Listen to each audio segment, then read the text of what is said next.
In the deepest depths of Stirling University lies a man who ponders important questions.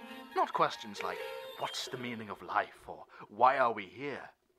But questions that center over one concept. How do I scare my audience? Tonight, he will answer that question, reading tales that are so utterly horrifying they may leave you weak at the knees. Welcome to the Spook Zone. Ladies, gentlemen, other eldritch abominations, I welcome you all to my humble little show. This is the Spook Zone, and just in case we do have any eldritch abominations listening in, don't take us just yet. Wait till the American election's over. I'm sure one of those two nutcases will probably pull the trigger and let you boys in at some point. So, tonight is the first edition, I should say, of my show. I am your humble, spooktacular, I'm not going to say crypt keeper, because that's already been done before, but I'm going to say host, because that's a nice word for it. And I'm going to take you on a magical journey of spooktacular performances. Performances? That isn't a particularly good word to use. Let's go with proportions. That's the word I'm looking for. Blame my dyslexia, please. I'm not an idiot, I swear. So, what is on the agenda? And I might as well state this pretty much at every single side of the show, because it's going to be how I run things. First on the agenda will always be a little story from a boy called H.P. Lovecraft. I say boy, I can't really call him that, because the man was a man, and he is also dead, so I suppose corpse would be a more appropriate term to use.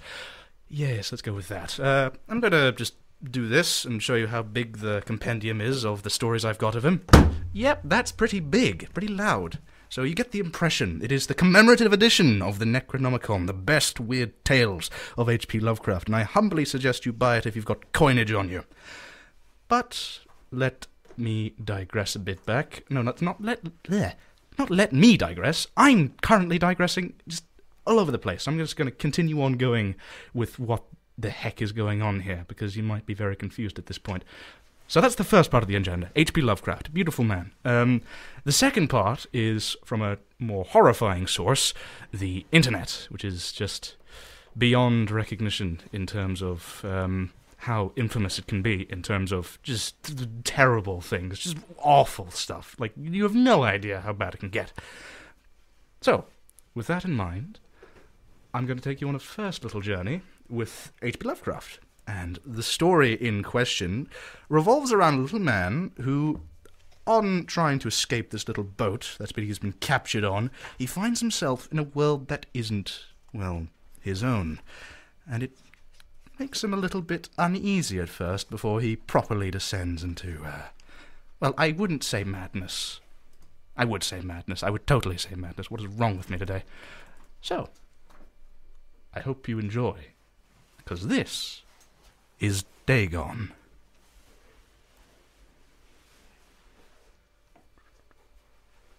Trying to find a good tune to begin us with, because there's so many. What chilling tale, or what chilling piece of music should I use? Where the heck is it? Oh, not tense stuff, that's for later. Calm stuff, that's how we begin.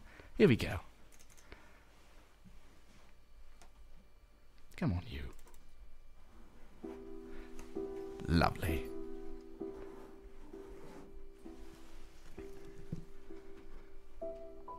I am writing this under an impressionable mental strain, since by tonight I will be no more.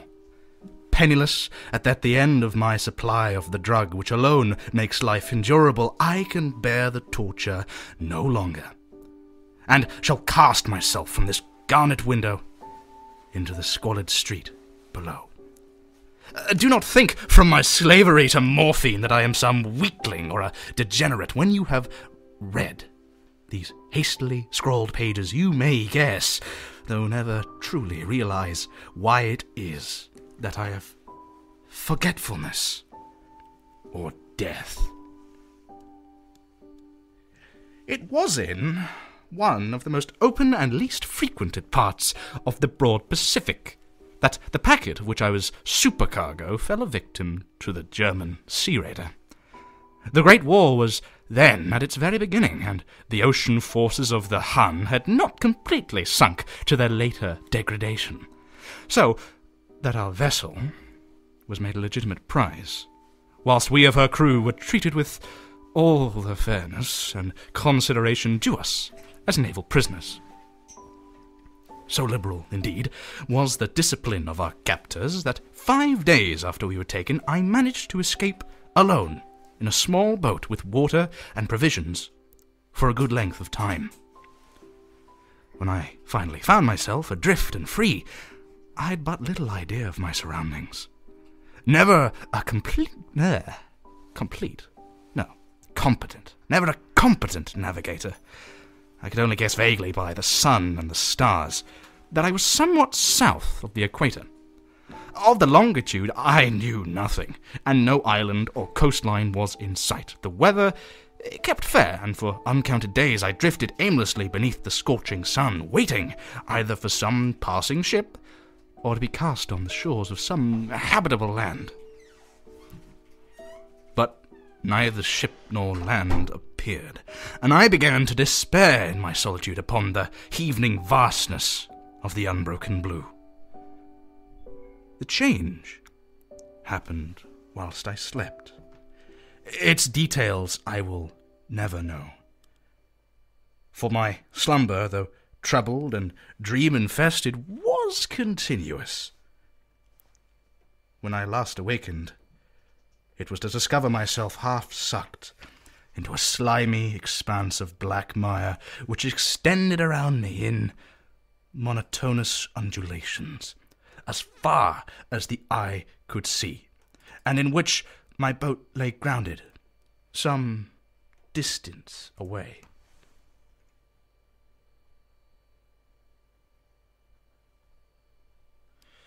The sun? No, not the sun. Though one might well imagine that my first sensation would be of wonder at so prodigious and unexpected a transformation. Well, I was in reality more horrified than astonished.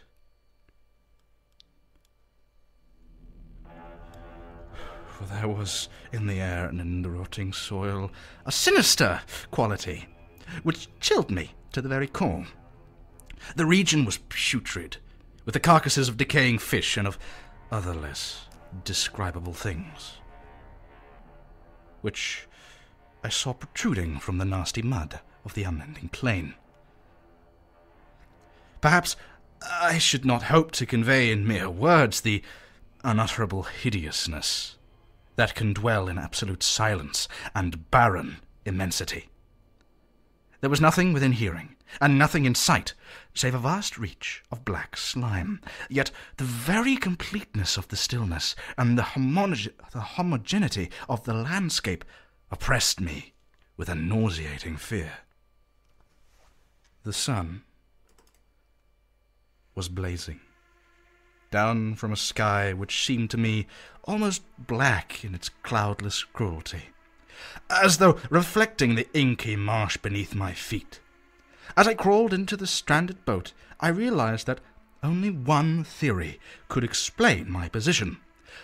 Through some unprecedented volcanic upheaval, a portion of the ocean floor must have been thrown to the surface, exposing regions which for innumerable millions of years had laid hidden under unfathomable watery depths. So great was the extent of the new land which had risen beneath me that I could not detect the faintest noise of the surging ocean, strain my ears as I might. Nor were there any seafowl to prey upon the dead things. For several hours I sat thinking or brooding in the boat, which lay upon its side and afforded a slight shade as the sun moved across the heavens. As the day progressed, the ground lost some of its stickiness, and seemed likely to dry sufficiently for travelling purposes in a short time. That night I slept but little, and the day I made for myself a pack containing food and water, preparatory to an overland journey in search of the vanished sea and possible rescue. On the third morning I found the soil dry enough to walk upon with ease. The odour of fish was maddening, but I was too concerned with graver things to mind so slight an evil, and set out boldly for an unknown goal. All day I forged steadily westward, guided by a far-away hummock which rose higher than any other elevation on the rolling desert. That night I encamped, and on the following day still travelled towards the hummock, though that object seemed scarcely nearer than which I had first espied it.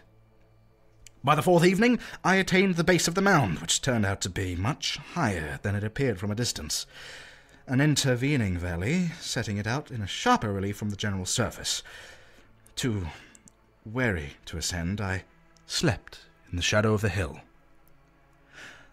I know not why my dreams were so wild that night, but ere the waning and the fantastically gibbous moon had arisen far above the eastern plain, I was awake in cold perspiration, determined to sleep no more.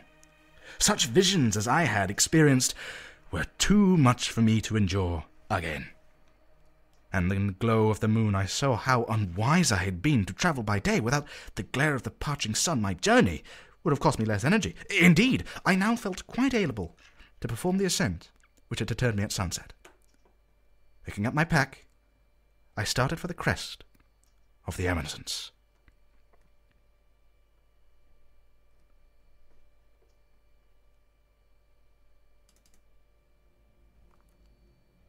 I have said that the unbroken monotony of the rolling plain was a source of vague horror to me. But I think my horror was greater when I gained the summit of the mound and looked down the other side into an immeasurable pit or canyon, whose black recesses the moon had not yet soared high enough to illuminate. I felt myself on the edge of the world, peering over the rim into a fathomless chaos of eternal night. Though my terror ran curious reminiscences of Paradise Lost and Satan's hideous climb through the unfashionable realms of darkness. As the moon climbed higher in the sky, I began to see that the slopes of the valley were not quite so perpendicular as I had imagined. Ledges and outcroppings of rock afforded fairly easy footholds for a descent, whilst after a drop of a few hundred feet the declivity became very gradual. Urged on by an impulse which I cannot definitely analyze, I scrambled with difficulty down the rocks and stood on the gentler slope beneath, gazing into the Stygian depths where no light had yet penetrated. All at once my attention was captured by a vast and singular object on the opposite slope, which rose steeply about 100 yards ahead of me. An object that gleamed whitely in the newly bestowed rays of the ascending moon. That it was merely a gigantic piece of stone, I soon assured myself, but I was conscious of a distinct impression that its contour and position were not altogether of the work of nature. A closer scrutiny filled me with sensations I cannot express, for despite its enormous magnitude and its position in an abyss which had yawned at the bottom of the sea since the world was young, I perceived beyond a doubt that the strange object was a well-shaped monolith, whose massive bulk had known the workmanship and perhaps the worship of living and thinking creatures. Dazed and frightened, yet not without a certain thrill of the scientist's or archaeologist's delight, I examined my surroundings more closely. The moon, now near the zenith, shone weirdly and vividly above the towering steeps that hemmed in the chasm, and revealed the fact that a far-flung body of water flowed at the bottom, winding out of sight in both directions, and almost lapping my feet as I stood on the slope. Across the chasm the wavelets washed the base of the Cyclopean monolith, on whose surface I could now trace both inscriptions and crude sculptures.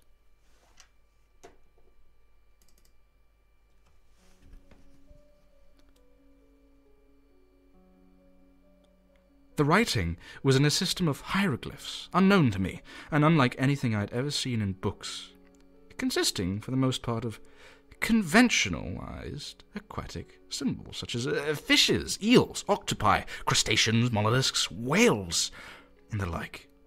Several characters obviously represented marine things, which are unknown to the modern world, but whose decomposing forms I had observed on the ocean-risen plain. It was the pictorial carving, however, that did most to hold me spellbound.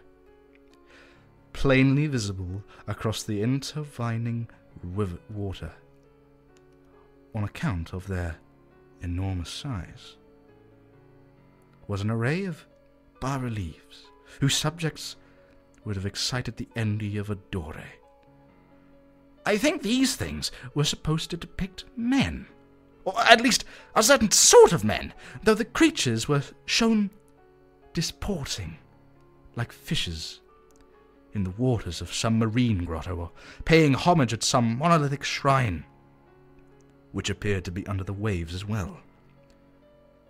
Of their faces and forms I dare not speak in detail, for the mere remembrance makes me grow faint. Grotesque beyond the imagination of Poe or a Bulwer, they were damnably human in general outline, despite webbed hands and feet, shockingly wide and flabby lips, glassy, bulging eyes, and other features less pleasant to recall. Curiously enough, they seemed to have been chiseled badly out of proportion with their scenic background, for one of the creatures was shown in an act of killing a whale, represented but as a little larger than himself. I remarked, as I say, their grotesqueness and strange size, but in a moment decided that they were merely the imaginary gods of some primitive or fishing, seafaring tribe. Some tribe whose last descendant had perished errors before the first ancestor of the Piltdown or Neanderthal man was born. And awestruck at this unexpected glimpse into the past, beyond the conception of the most daring anthropologist, I stood musing, while the moon cast queer reflections on the silent channel before me.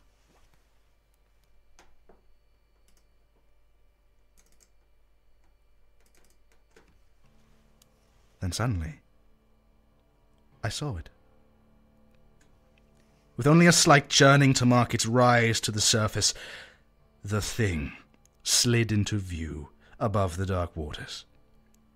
Vast, Polyphemus-like, and loathsome, it darted like a stupendous monster of nightmares to the monolith.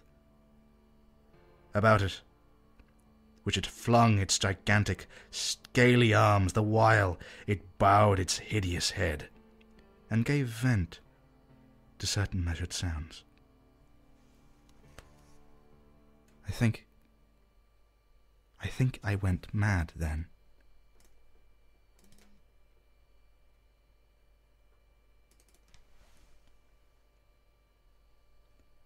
On my frantic ascent of the slope and cliff, and of my delirious journey back the stranded boat, I remember little.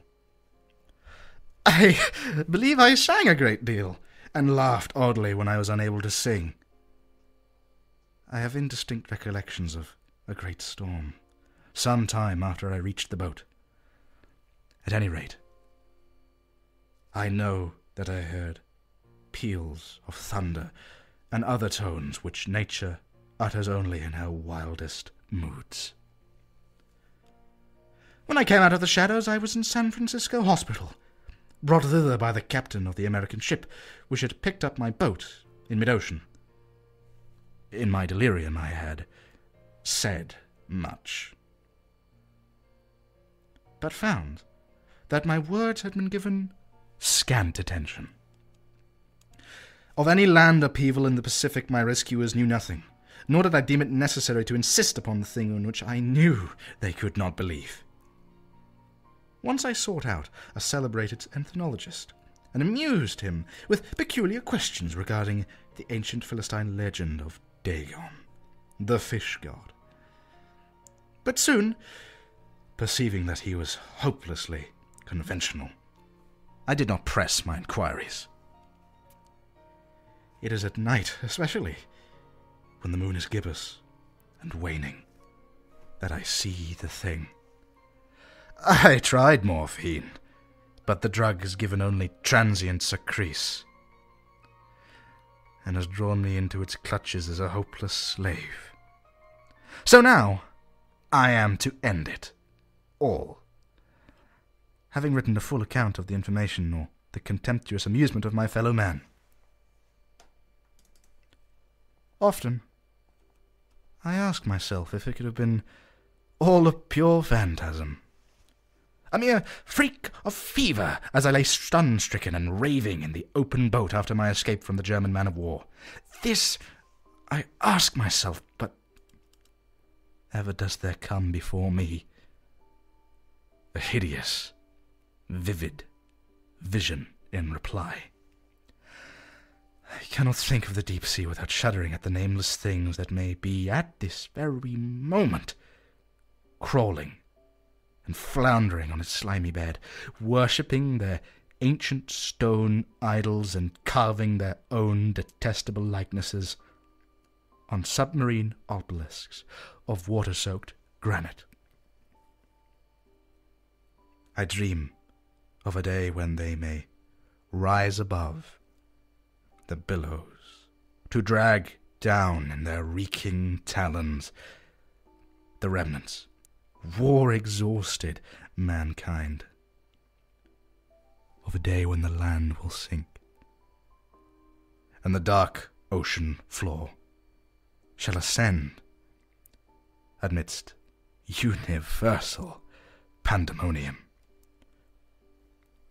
The end is near. I hear a noise at the door, as if some immense, slippery hand is lumbering against it. It shall not find me. God, that hand. The window. The window. Oh, wasn't that fun? It's not. It's not fun. Suicide isn't good for you, children. Don't do it. If you do it, you won't tell the tale to that perceived that. Unless you're right. Okay, I'm not going to continue talking about suicide because it's a big controversial topic and I'm here to spook you, but not in the weird way. The weird sort of, oh, what if life is not all it seems to be sort of way. I'm here to be visceral. And on that note, here's a little story. A story about a man who is surprised at finding that in his little job at a little gas stop, things are not as they seem, and a co-worker isn't as straightforward or hard-working as he seems to be. This is the strangest security tape I've ever seen, by Power Hawk Mash. Oof, that is a very nice name. I appreciate that.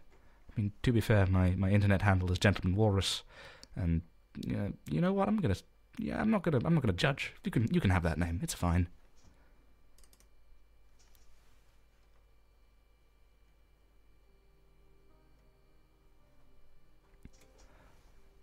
I work at a gas station in rural Pennsylvania. It's a boring job, but it's pretty easy, and it pays all right. A few weeks ago, this new guy started. I'll call him Jeremy. Now Jeremy he's weird. He's about 25 or 26, and he hardly speaks. But he's got the creepiest laugh I've ever heard.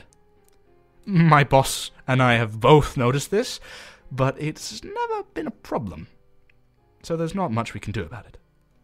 My customers have never complained about him, and he's always done his job fairly well. Up until a few weeks ago, anyway. That's when things started going missing. And employee theft can be a problem at any business that sells consumer goods, but there's only one person working at a time in the gas station, and Well, it's a pretty small place, and about 2 weeks ago, my boss started noticing that we were short on motor oil, and at first it was a few containers at a time, then entire shelves and boxes from the back room.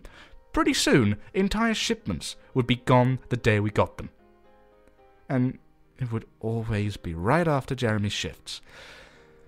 My boss had checked the security camera tapes from every single night he worked, but you could never really catch him in the act. Jeremy would lock up at closing, then the motor oil would be gone the next day. Now, my boss usually takes the tapes home with him to try and catch Jerry stealing. But his daughter had a softball game last night, so he asked me to watch the tape for him. He offered to pay me overtime under the table, so obviously I took that offer. Now, there are 3 cameras, so he gave me 3 different tapes to check. I figured it would be a long night, but I'm trying to save up for vacation, so I really needed the money. I took the tapes home, popped them in the old VCR, and sat back. 2 days ago, the time he worked, Jeremy started at 4 p.m. Everything seemed pretty normal at first. He counted up his drawer, switched off with the girl who was working before him, and waited for a customer. The first person who came in was Mrs. Templeton. The timestamp on the video read 4:03. A regular.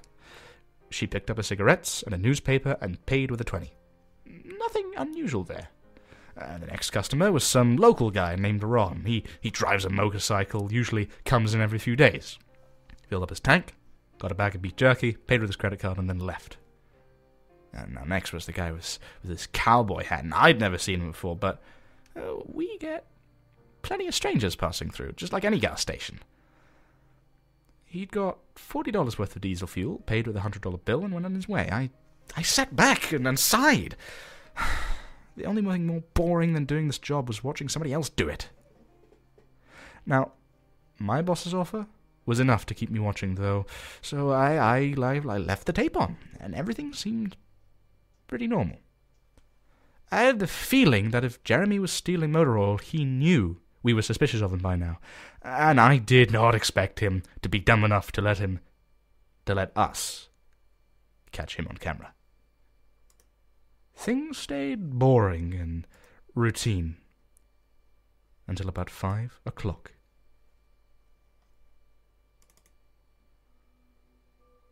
At 5:03, Miss Templeton came back in. She must have forgotten something, but no, she didn't. She bought the same pack of cigarettes as before, and the same newspaper. She paid with another 20. That's odd, I thought. But then again, she's a little absent-minded. I thought Jeremy should have told her she already got her smokes, but it's not against the rules to sell the same thing twice to someone.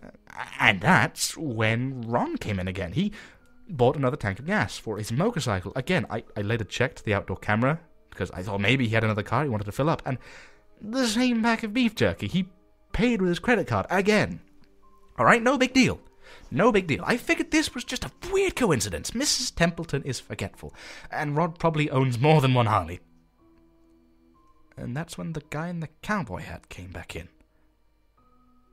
I felt a little chill run down my spine. Don't get diesel. Don't get diesel. I found myself whispering to my empty living room, but he did. He got $40 worth of diesel and paid with another $100 bill. Every move he made was identical to his first visit, right down to the way he scratched his nose before he walked out. Either this guy is rich, owns a lot of trucks, and just moved into town, or something really bizarre was happening. I kept watching. Every customer for the same hour, the next hour, was the same as before. Every single one. I was seriously freaked out. And then, at 6:03, Miss Templeton walked back in. She bought a cigarette and newspaper again, and paid with a 20 again. I thought I was going to lose it. I only watched another half hour before I started fast-forwarding through the rest. It was all the same. Every customer would come in at the exact same times, exactly 1 hour apart. Now, I know what you're thinking. That sneaky motherfucker Jeremy had messed with the tapes. He had run a loop of his first hour of business over and over. That was not the case. There are windows around the cash register area that the camera covers, and I watched the sunlight fade as time went on. Jeremy's routine didn't loop over. He swept, mopped, restocked, and did all his duties exactly how you'd expect, but the same customers keep getting in. I was panicking at this point. Something was seriously wrong with what I was seeing, and I had no explanation for it. I skipped ahead to when he locked up and walked out to his car. He hadn't stolen anything, but I kept watching, just to make sure. I fast-forwarded one last time, to about midnight.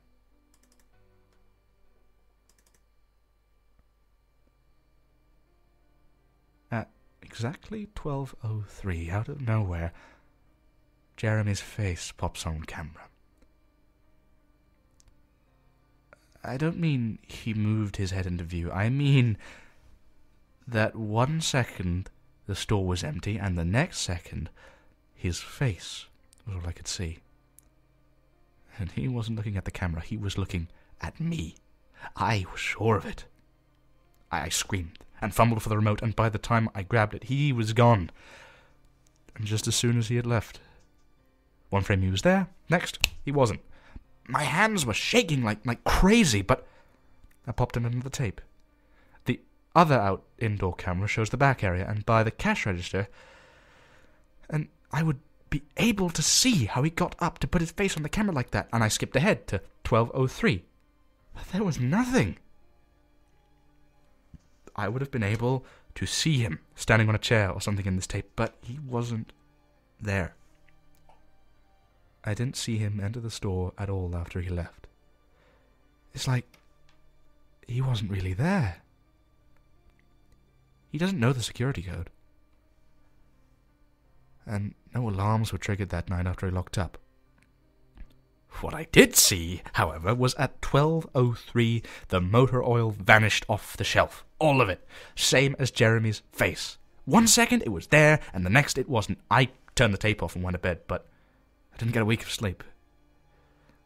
My body's exhausted right now, and my mind's racing. That tape was undoubtedly the creepiest, most disturbing thing I've ever seen in my life.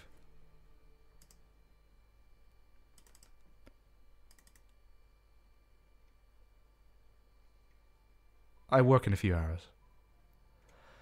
My boss asked me to bring the tapes back in and let him know what I found, but really, what the hell am I going to say? Jeremy works the night shift tonight, directly after me, and the plan is for my boss to come in just before I leave and confront him with me, as I'm supposed to be the one who got him on stealing. I have no idea what I'm going to do. I suppose I'll have to show my boss the tapes, but I don't want to watch him. I don't want to watch them with him.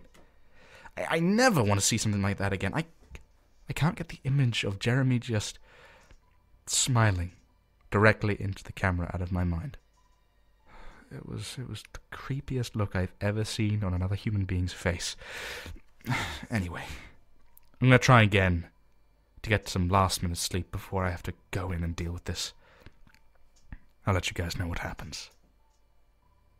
Update. 2:49 p.m. Updating from my phone. Apologies in advance for errors. My boss just finished watching the last set of tapes. I told him what to expect, but you can't really prepare someone for something like that. He's scared shitless. I am still too. And Jeremy is due to come in at 4. We've got a little over an hour to get our shit together, but neither of us knows what to say to him. Is he just some fucked up crazy guy who likes to steal motor oil and scare the shit out of people, or is he something else? Now, I don't know if this is crazy, but does anyone think he could have had anything to do with that time loop? My boss said he never noticed anything like that in the other tapes, but the way he popped up in this one made me think he knew I'd be watching. It's like he wanted me to see what he could do, like he was showing off or something. The way he smiled into the camera. It was like a little kid showing you a sandcastle they just built of something. I don't know. I probably sound crazy. I sure feel the part. I'm going to talk to my boss again some more.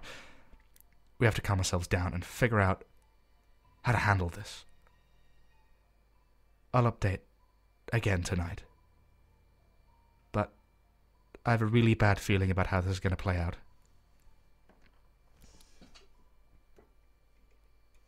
Update. 4:33 p.m. No sign of Jeremy. I tried calling him, but his phone's been disconnected. We're calling the police. Update. 5:53 p.m. No sign of Jeremy. Tried calling him, but his phone's been disconnected. We're calling the police. Update. 6:33 p.m. No sign of Jeremy. Tried calling him, but his phone's been disconnected. We're calling the police. Update. 7:33 p.m. No sign of Jeremy. Tried calling him, but his phone's been disconnected. We're calling the police. Update. 8:33 p.m. No sign of Jeremy. Tried calling him, but his phone's been disconnected. We're calling the police. Update. 10:58 p.m. Holy shit. Holy shit. Holy shit. I just got home and saw my previous updates. Things make less sense now than ever. Okay, here's what I can tell you. I went to work. Jeremy never showed up. My boss and I decided to call the police, as you're well aware. When I picked up the phone to call, though, the sun went out. I shit you not, that's actually what I thought happened. Apparently, I blacked out. For exactly 5 hours. Because when I looked at the clock, it was 9:33. I think I got stuck in this time loop. And then I snapped out of it at the exact point I blacked out. If that makes sense. But this is when things got really weird. Now, my boss was right next to me when I blacked out, ready to corroborate my story to the cops, but when it came to, my phone was in my hand, but it was dead. Not even a dial tone. My boss was still right there. But he wasn't moving. He was standing up, but frozen. I looked at the clock again, and it wasn't moving. The second hand was stuck on the 12. It was 9:33 exactly. The clock on the register, the computer screen, wasn't moving either. My phone was frozen. There was even a customer at the register waiting for my boss to get him cigarettes. I'm betting that would have been his 5th pack of the day. I got the fuck out of there. Didn't lock up, didn't turn the lights out. I'm sorry, guys. I didn't grab the security tapes to upload to the internet. Believe me, that was the last thing on my mind. The gas station is on a major highway, and cars were parked all along it. Except they weren't parked. They were frozen. The people inside were sitting still as wax statues. I got in my car and prayed that it would start. Thankfully it did. Now, about halfway home, time started up again. Static from the radio turned to music like it's supposed to be, and from what I could tell, listening, but to the talk show host in between songs, nobody noticed the time freeze or whatever it was. I was the only one. Well, I'm sure Jeremy noticed it as well. I still have no clue where he is or what he's doing. I'm hiding in my room and calling the police again in the morning. I don't know if I ever got through to them before, or if I did, whether they took me seriously. I'm scared for my life at this point. I'll update tomorrow, if I can. Final update. 10:33 a.m. I finally fell asleep about 4 last night. I have no idea how I did it. I guess exhaustion must have finally gotten the best of me. Now, this morning, I woke up to my phone ringing. It was my boss. He'd been calling me since about 6. He woke up when the time turned back on its last night and immediately called the cops. They came to see what was wrong, and he told them everything. The police around here are all the same time guys. They were more concerned with the missing motor oil than anything. But my boss figured he would take it as long as he had their attention. And they decided to go looking for Jeremy.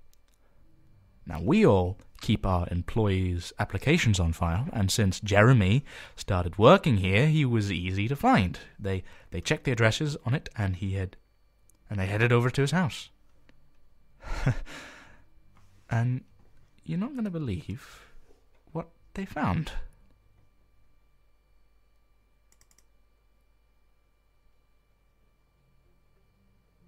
The address Jeremy listed on his application was an empty lot. Or at least now it is. There used to be a house there, but it burnt down in 1993. Being a small town, almost everyone remembers that fire. A family of 4 used to live there way back then. Rumor has it they had this estranged son who they never really talked about, but I can't say for sure if that's true.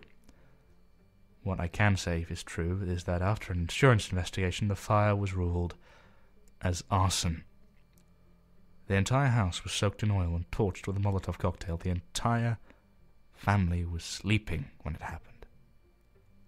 None of them survived.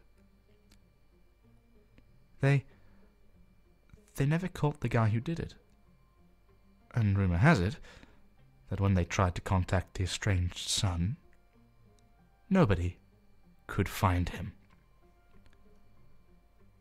Anyway, my boss called me and told me this, and I freaked out. Then he asked me to come to the gas station. What, are you crazy? I said, but he assured me that the cops were there with him. Then he dropped a bomb. The FBI were also in town, and they were going to talk to me one way or the other. So I might as well come in.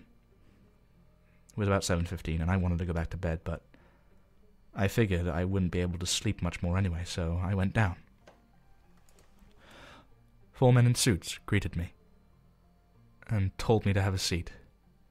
We went over everything 2 or 3 times until they got all the details down, and I told them about Jeremy, the security tape, last night at work, everything.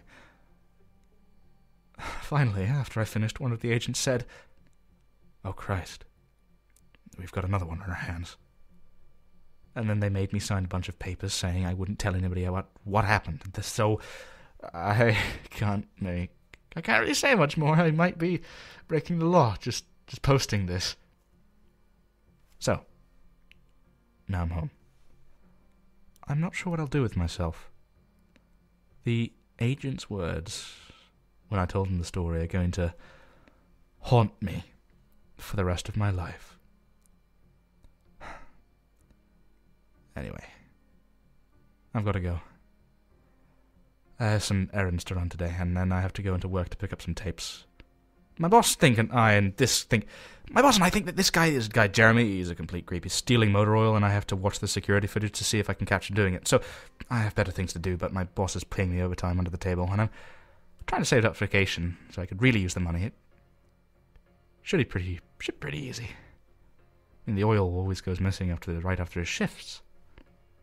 I figure I'll just watch the tapes, catch him in the act, and that'll be that.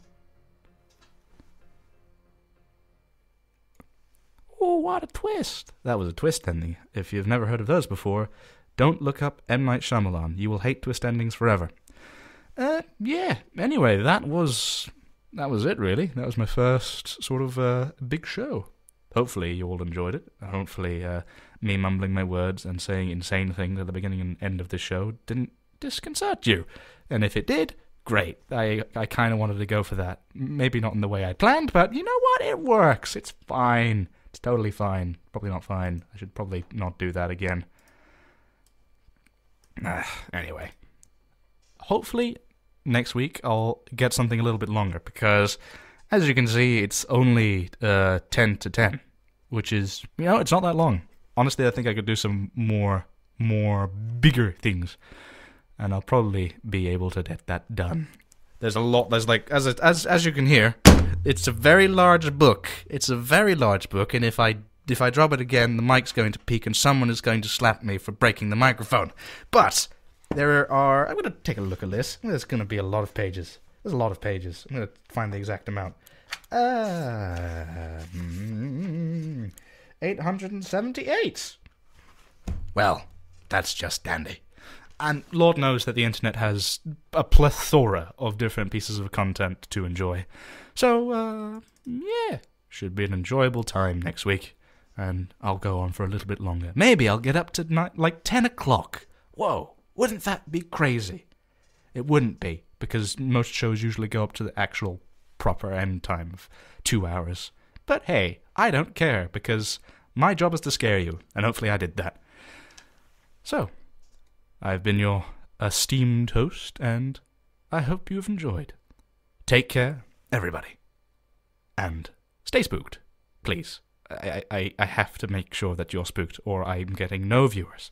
It's going to be terrible. Goodbye, and enjoy your night. Or day, depending on where you're listening to. Doesn't matter, though. Bye.